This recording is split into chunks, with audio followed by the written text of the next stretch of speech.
Good morning here from the East Coast at LRVS 2023, the Americas edition. I'm so thrilled to be able to introduce Blair Fraser with UE Systems. I've always admired Blair's knack for presentation, storytelling, and the expertise that he brings to the table. And so, what we'll do now is share Blair's presentation. Bear with me.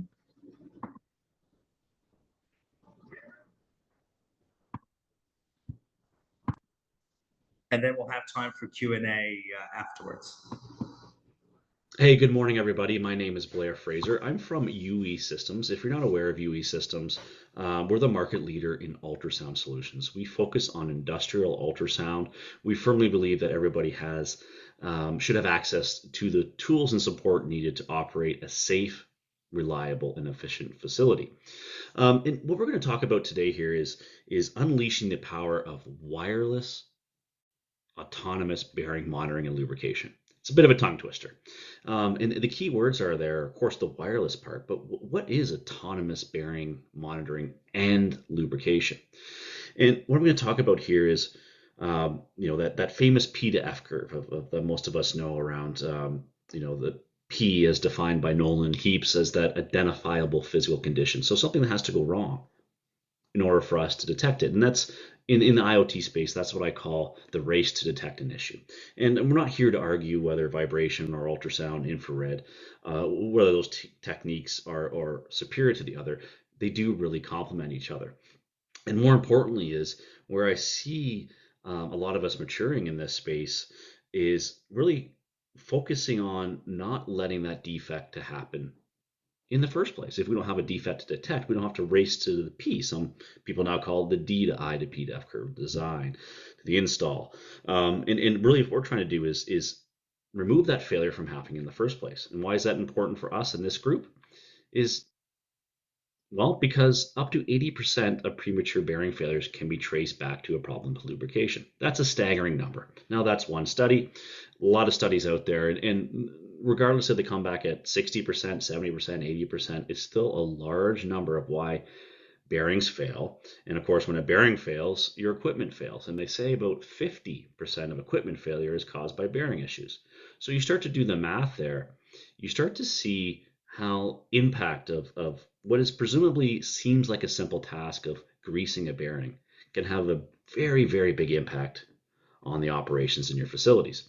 And when you look at these studies and when you think about it, and if you were to ask, people outside of our space, what is, problem with lubrication? It's probably comes back to too much or too little grease, which is true. It absolutely has a big impact. But when you dive deeper into these studies, what you see is it's making sure you're using the right grease, making sure that grease is clean, making sure, of course, you're renewing it, you're putting the right quantity amount into it. So until you really address all of these issues that are compounding to that 80%, you can still have issues. So when we look at this autonomous system is we need to be able to address all of those issues. And what I'm going to try to talk about today and what if I can get it done in the next 20 minutes is how does the system address all of those issues that we see here on the left-hand side. So what is condition-based lubrication? If anyone is new to ultrasound, what we're doing is we're listening to things you can't hear inside of your ears. We're able to listen what's happening inside of that bearing. If you were to take our technology and put it to your watch, you would hear every little tick that would happen. And the same thing is happening for a bearing. Essentially what we're doing is we're measuring that friction in a bearing. Why does ultrasound become so used in industries for this? Because friction is very explainable. Whether you're an engineer, a technician, or you're on the finance side, most of us have the ability to understand friction. More friction equals bad friction creates heat, all those type of things. So really with ultrasound based lubrication, or what we call condition based lubrication, is removing the guesswork. We are lubricating based on the friction or the condition of that bearing. Is it too good to be true? No, it's not. It's really that simple, but there are some caveats to that. There's certain things that can happen depending on the type of bearing and things like that, but the principle remains the same, right? And if you look at that picture, and I apologize if that is your motor, but unfortunately this isn't common, right? What is the saying? A little bit of grease is good, more must be better. In this case, it's not. So when we look at this and we look at condition-based lubrication, what we're doing is we're really looking about that friction. We're trying to monitor that friction and find that ideal spot of when that friction starts to go up, when can we apply grease to reduce that friction? And of course, if you apply the wrong grease, it doesn't have the right properties, that friction is not going to drop as much or it's going to come back quicker. So there's a lot of things that ultrasound can start to do. Now, this is my idea or representation of friction in a bearing over time. Now, what I'm simulating here, showing you is under lubrication, which in fact is probably not the most common. We do see over lubrication as the most common, but if you see that friction, it starts to go up. When we catch it with condition-based lubrication, we're catching it at the earliest possible opportunity. We're not getting to the point where we have secondary damages. We're not creating excess heat in the bearing or excess movement, which is why vibration and temperature often aren't enough just to be able to do it based on lubrication. And that's where ultrasound comes in. So we catch it, we lubricate it, we drop that friction. What happens in typically time-based is we let a long period of time go across and that friction increases. And that time between when we could have caught it and that friction has gone up to the time we actually lubricate it, that's time under stress or time under friction, if you will. And that's what's causing these bearings to fail. That's what's causing the pits and the heat to go up and all that kind of stuff, right? So we're trying to optimize and remove the guesswork when it comes to lubrication. So when we think about this holistically, is really we're trying to answer two simple questions. And throughout this talk, we're going to talk about speaking in inquiry, speaking in questions. So really, in order to get lubrication right, or to move to autonomous lubrication where you don't have to squeeze a grease gun anymore, it's going to do it based on condition, you need to answer these two simple questions, seemingly simple questions. One, when is lubrication required? Two, how much am I going to put in there? Right? If you answer those two simple questions, then you've reduced that 80%. But how do we answer those questions? So let's take a little bit of a journey with me, and this is the timeline in Blair's eyes. It's not exactly correct as we get to items 3 and 4 here, but there's early on with lubrication. I call it whenever lubrication. I'll get to it when I get to it. If I think it needs grease, I'll add grease into it, right? And then we got these calculators that come out. We grabbed a calendar and a calculator, and a lot of providers out there did the best they could in terms of providing, based on your bearing details, based on your applications, you put that into a formula, and it gives you guidance to when and how much. Now the challenge is there's a lot of variables you have to assume in these calculations. How much is that asset moving? What's the temperature? What's the humidity? And if you're based in a northern climate like I am, your winters are dramatically different than your summers if you have equipment outside. So theoretically, you would need different lubrication plans based on the weather, based on the humidity, based on the temperature. So sometimes it got us in the ballpark, but sometimes it was completely wrong. So around item 3 and 4 here is when technology started to come into play. So instead of using a calculator and a calendar, we were able to use condition-based lubrication. You're able to walk around with a portable handheld instruments, listen to it, trend the decibel, trend the friction, and lubricate when it needed. But you're still going out there, you're still walking around your assets, and you still have to do it on time. Why? Because you're going to do your routes or do your periodic inspections on time. And we all know throughout the history of maintenance and reliability, the enemy is time. We shouldn't be doing maintenance based on time. There are some time-based PMs. I don't want to get into that discussion, but we're trying to move away from time. So how did the industry solve that? They came out with single point lubricators, so we didn't have to walk around out there anymore, or lubrication distribution systems. And these were set on calendar time to dispense, and albeit sometimes very slowly, to put grease into a bearing.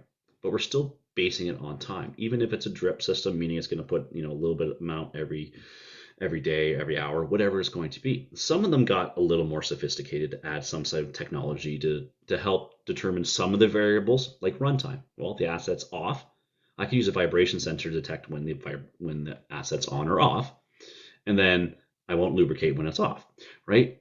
But it still wasn't solving our problem. Really, what happened here at UE Systems is, And our customers really drove us to this, the thousands and thousands we call them grease caddies, of ultrasound equipment out there that are being used to properly lubricate bearings, were being used to guide people in setting the single point lubricators. So it really came from our customers of, can you put the accuracy in answering those two simple questions you can do with when and how much from your products of ultrasound, and can you tie that into a single point lubricator? So it's not going to do it on time, it's going to do it based on when it needs it. And holy smokes, what a great idea. And the on-track system was born. Um, at this point, it wasn't truly autonomous yet. Well, we wanted humans in the loop, but we were able to work with the data, and 2.5 years of experience of collecting over 40 billion data points that we have out today on the on-tracks that are streaming data. 40 billion data points. I'm not talking about we sample at 20,000 times a second. These are forwarded data points of friction, of lubrication points, right? It's a gazillion data points when you look at the spectrum, but it's really 40 billion data points that we've collected, and we've been able to learn from that. And that's what I'm going to share with you today about some of these unique things that we've seen. So when we look at the system, I'm going to use these names autonomously throughout this presentation, but essentially what we need is, at the heart of the system, a lot of people think it's the software, it's the gateway, and those are means to display data, but the heart of the system is the sensor. How do we measure that friction? And as you can see here, we complement it with other technologies to really give us that confidence. And of course, we need that single point lubricator, but we don't just want any single point lubricator out there. Since the system has the capability of being autonomous, we need to have confidence it's working. Right? So when I say lubricator sensor, I want to give you an idea of what the system looks like. So this is a real trend of data, and I want to explain to you what this looks like. So what we're doing is with ultrasound, we're measuring at decibel level, and a very, very sensitive decibel level. In fact, if you were to take our equipment and you were to blink your eyelids together, you would hear your eyelids creating friction.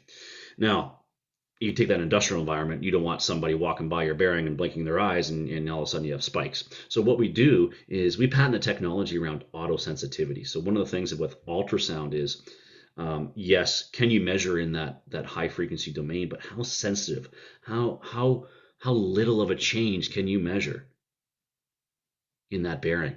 And it's something that we've been able to develop and bring to market is auto sensitivity.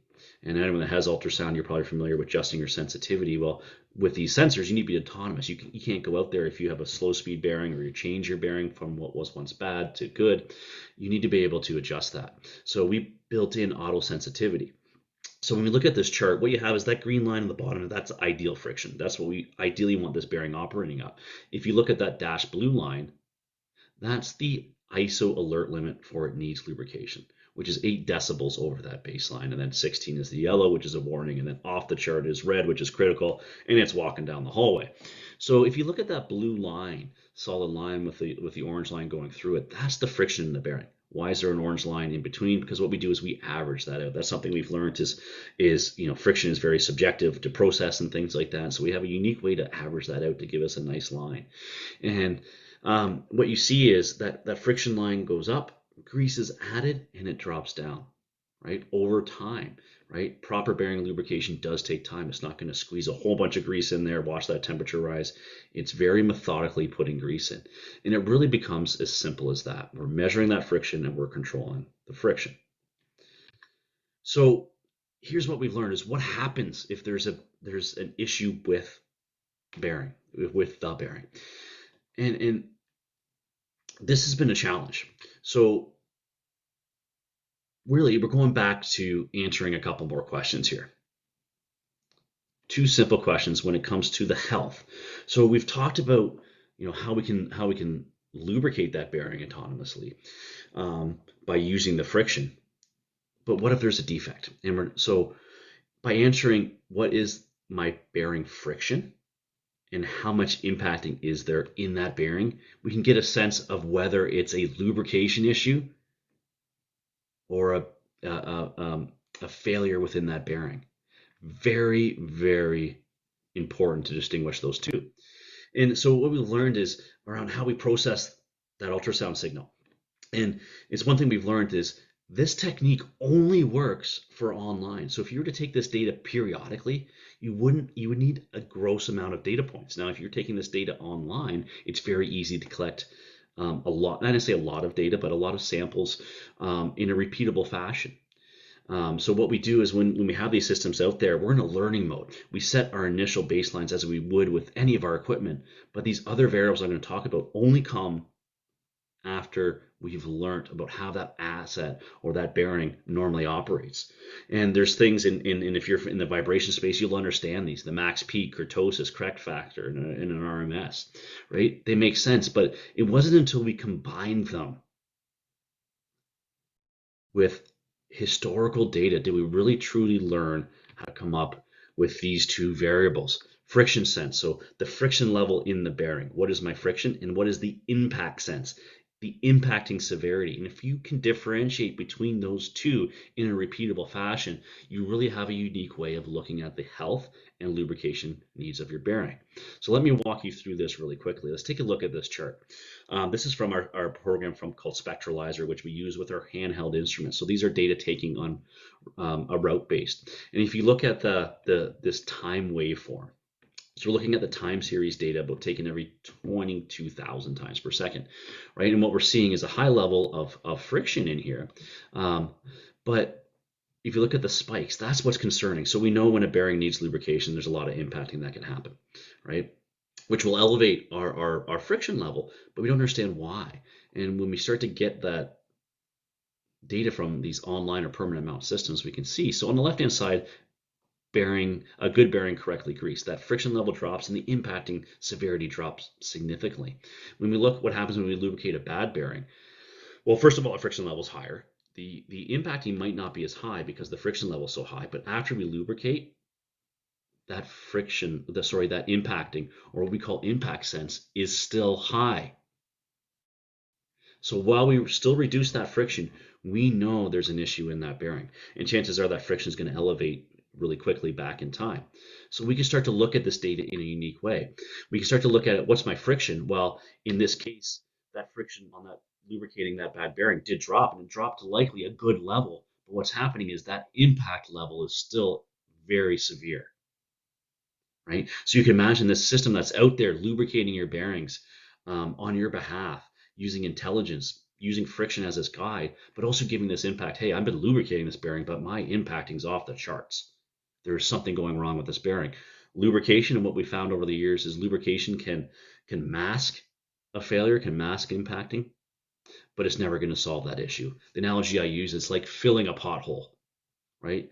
And if you live in the northern climates, you know exactly what I'm talking about. In the springtime, the city will come around, fill the pothole, but as cars go over it and over it and over it, you rip that asphalt back up and that pothole still exists. So lubrication is exactly that.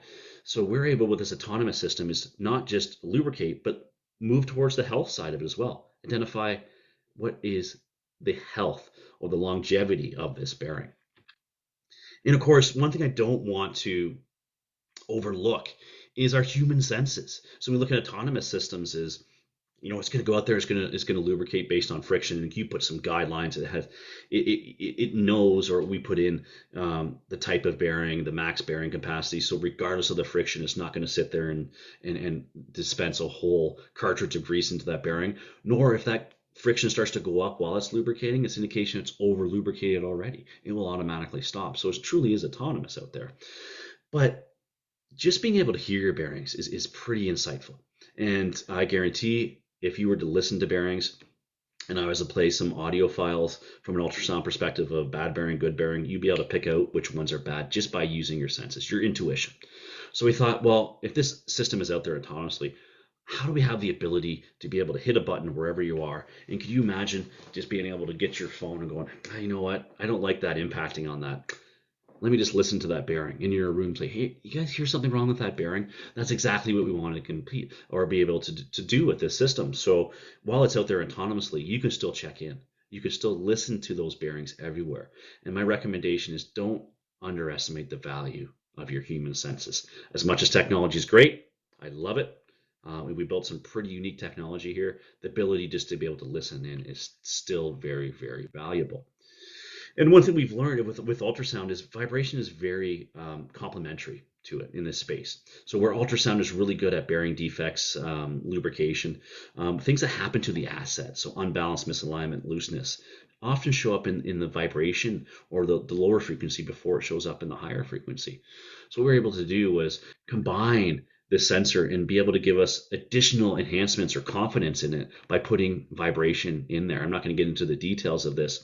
What it allows us to do is estimate the speed and look at the acceleration, the velocity. So when we're looking at these autonomous systems, we're not guided by one principle. We can start to look at the impacting, the friction, the vibration, and of course, temperature, which does come later in life, but it does give us an indication. Right, if that bearing's starting to heat, it just gives us, because these systems are designed to be autonomously out there, and they'll push alerts to you versus you going to check in on them. We want to make sure we have every insight possible to let people make good decisions about the health and care of their bearings. And really, I started this conversation off saying UE Systems is in the ultrasound business, and we are. First of all, we're not in the grease business, and we're not in the data business. We don't want your data, so we've built these platforms, and I'm sure there's going to be discussion on that AI panel, as well as around data, who owns your data, and things like that. So, first of all, the system is designed to work with your grease. We don't. So there's not a UE Systems grease we have. You want to put a mobile in there, or whatever it is, you put it in there. But the lubricator part of it, well, it's not the heart of the system. We wanted to design a system or a lubricator that gave you confidence. So most of these times, these lubricators are out there and you don't know about them. You don't know the health. You don't know how they're working. Is the battery dead? Did they fall off? Did we accidentally forget to put it on after an overhaul? So we need to have two-way communications with these lubricators. So at any point in time, when you have these autonomous systems out there, you'd want to know the grease level. And I jokingly say to people is that if you of course, you can tie this into your CMS or your ERP system. So when it gets to a certain level, boom, triggers a purchase order, and you buy more grease from your vendor, right? But if you run out of grease, you've chosen to ignore alarms. Detect back pressure. So these lubricators have the ability to mount about 20 feet away from the bearing itself. Why? To get in areas where you can access it and service it and things like that, so we can push it through grease line. But what happens? Well, grease lines can get plugged.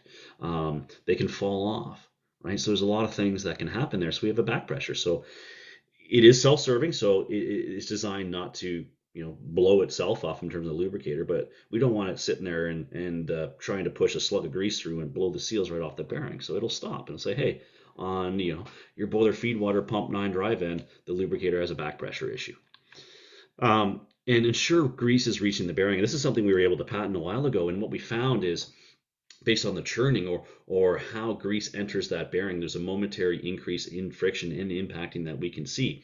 And the way the system is designed and very unique is, while it's a wireless sensor, it's battery sensor, is when we go to lubricate, we don't want to wait an hour for an update. So what we have is it automatically puts in the fast sample mode, which can update the friction, the impacting, the vibration, the temperature every minute. So we know the minute that grease is hitting that bearing. And of course, we can grab that audio signal too, so we can listen to it while it's greasing. So we're able to see that when grease hits the bearing, there is a momentary impact or a change in that friction and impacting as that grease slug comes through the annual ring or however it's coming into that bearing and getting pushed throughout the bearing. And of course, the battery life. And overall health status. We have a temperature sensor built in. We have the humidity, so we know the conditions of that lubricator. So really, when we look at these systems, and I wanted to introduce you this concept, this new idea of autonomous bearing lubrication. And really, when you think about it, what I just went through was about looking at 4 simple questions to get you to bearing lubrication excellence. 1, when is lubrication required? 2, how much? 3, what is my bearing friction? And how much impacting do I have? And if you can, with one system, answer all 4 of those questions, you are on your way to lubrication excellence. So what I'm going to do is, I know I covered a lot of information now. I wanted to spend 2.5 hours and go through more details, go through more case studies, go through some deployment pictures or use case scenarios that we have. And we have them documented for, gosh, it's got to be every industry out there. So if you have air handler units, motors and pumps, motors and fans, cooling towers, things like that. And anything that spins in a circle, chances are we've slapped a sensor to it, and we've learned from it. So I'm going to invite you, and of course I'll be here for some questions. If you have some ideas or want to dive a little deeper into the technology or the spectrums, how we do friction sense, how we do impact sense, how does vibration complement this when it comes to lubrication, and of course how do you build confidence into autonomous lubrication system? You see my email there. You can find me on LinkedIn, and of course I'll be here at the conference. You can reach out to me. Any ideas you have, I welcome. And if anybody that knows me, I'll be a very hard person to stop talking. So I invite you, even if you have no interest in the product, but you're just curious about how it works, please reach out. Email's the best way. And again, if you find me on LinkedIn, you can ping me on there too. So I'll be here for questions, and I really do appreciate your time here as we took a look into the world, or what the future, or not even the future, the current uh, tools and strategies that we now have out there, thanks to IoT and AI and cloud, around precision bearing lubrication.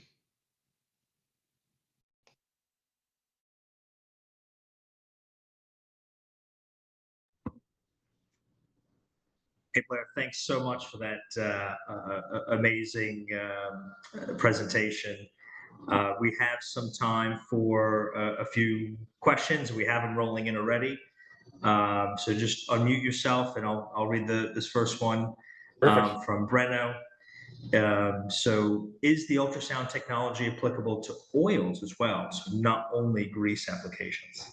Yeah, and it's difficult for me to answer questions in a brief amount of time, but the short answer is yes. So anything that's going to create friction is going to pick up an ultrasound. The challenge is how early do you want to detect a fault? And that's why proximity sensors are known for the best, as they're looking at that film moving and the bearing getting closer to the outer race. So absolutely, if you're looking at detecting whether there's oil or not in that, obviously friction is going to increase as well. And there are oil lubricators and things out there, but ultimately I would challenge what your intent is with that, with the technology in ultrasound, if you're looking at how early to detect failures and what you're trying to do with it. I mean, that's interesting to move it into the loop side of things. So more questions coming in. How long does the battery power typically last? Yeah, and again, I'm not this typical sales answer. Well, it depends, right? But it really does. So we aim for 5 years of battery life with updating at a set interval of 1 hour. Doing, I guess the way the system works is you can set the update rate. So the sensor here is going to, it's probably blurred out here, but it's going to update, every hour or whatever you want. But we do have the ability to update every minute. And why do we do that? Because when we're lubricating, we don't want to wait an hour in between updates. So again, if the more you lubricate, the more battery's going to use. So we've used the data we've had from about 2.5 years of lubrication with the existing wired on-track system. And what we found is, based on using the same parameters, it's around 5 years. Now, you put it up in Canada, where I am, where there's a really harsh winter and it's coming. Things don't last as long in the winter, and same with the extreme heat. So there are some dependence, and we do have some calculators for that, but we're aiming for about 5 years of typical operation. Fantastic. So do your sensors have the ability to connect with third parties, such as oil analysis labs? So the grease is being analyzed in the lab, and the data analyst could view data coming from your sensors and So a great question. I can tell that person has put some thought into this, and the fact that they're doing grease analysis tells me the maturity of where they're heading as well. So short answer is yes. So the platform is designed to get data out, not to get data in. Right. So we built the platform. We don't want to be this master data. We don't want to own the data set of all condition monitoring technologies. So we decided to build as easy as we could. Our engineering calls them secure public APIs, and which means that data is readily available to get out and to bring into somewhere else, whether it's your CMMS system, ERP system. So as long as that other data from your oil lab or grease samples can get into that system as well, then it seems like a good fit. Awesome. I think we have time just for one essentially yes or no question from Kevin out there. Is the automated lubricator ATEX rated? So the lubricator is, but the sensor is not, and that's something we're working on as we speak. So the gateway and lubricator is, but the sensor is not at this point. So we are going through that process now. Awesome. Perfect. Okay, we're right at the time. Blair, thanks so much for sharing your knowledge. Thank you, everybody, for attending. Great to learn so much. Take care all.